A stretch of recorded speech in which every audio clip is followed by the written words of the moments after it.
গাড়ি থেকে বের হতেই লিটনকে ঘিরে ধরেন সমর্থকরা। ভাই ভাই সম্বোধন করে এলকেডির উদ্দেশ্যে স্লোগান দেন, এবার তো ভালো খেলেন।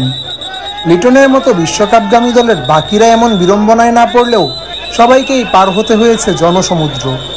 বিশ্বকাপে বাংলাদেশ দলের ভাইস ক্যাপ্টেন তাসকিন আহমেদ দায়িত্ব পেয়ে আল্লাহর কাছে করেন শুকরিয়া আদায়, আর ভক্তদের কাছে দোয়া চাইতেও ভুলেননি এই পেসার।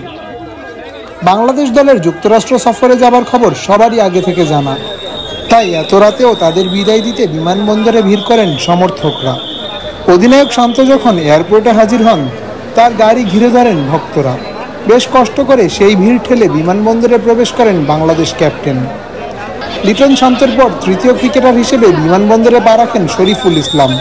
এরপর তাওহিদ হৃদয় ও রিজার্ভে থাকা আফিফ হোসেন দুইজন আসেন একসাথে। গাড়ি থেকে নামতেই হৃদয় দ্রুত ছুটেন ভিতরে। টিম বাসে আসা তানজিম সাকিব, জাকের আলী, তানভীর ইসলাম, রিশাদ হোসেন ও রিজার্ভে থাকা আরেক ক্রিকেটার হাসান মাহমুদ প্রত্যেকেই পাড়ি দেন দর্শকদের ভিড়। নিরাপত্তা কর্মীদের সাহায্যে অনেক হিমশিম খেয়ে ভিতরে যান সবাই। সিনিয়র ক্রিকেটার মাহমুদুল্লাহ রিয়াদ বিমানবন্দরে আসেন নিজে গাড়ি চালিয়ে। গাড়ি থেকে রিয়াদ নামতেই ভক্তদের রিয়াদ রিয়াদ করে জোরে চিৎকার জানান দেয় তার জনপ্রিয়তা কতখানি। সবশেষে বিমানবন্দরে আসেন সদ্য ভাইস ক্যাপ্টেন হওয়া তাসকিন আহমেদ। গণমাধ্যম কর্মীদের সাথে কথা বলার ইচ্ছা থাকলেও ভিড়ের মধ্যে তা আর হয়ে ওঠেনি। তবে সবার কাছে দোয়া চাইতে ভুলেননি এই পেসার।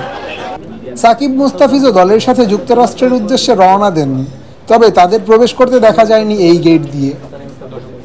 রাত 1:40 ফ্লাইটে বাংলাদেশ দল রওনা হয় যুক্তরাষ্ট্রের উদ্দেশ্যে। বিশ্বকাপ মিশনে নামার আগে স্বাগতিক যুক্তরাষ্ট্রের বিপক্ষে 3টি টি-20 ম্যাচ খেলবেন সাকিব, শান্ত, রিয়াদরা।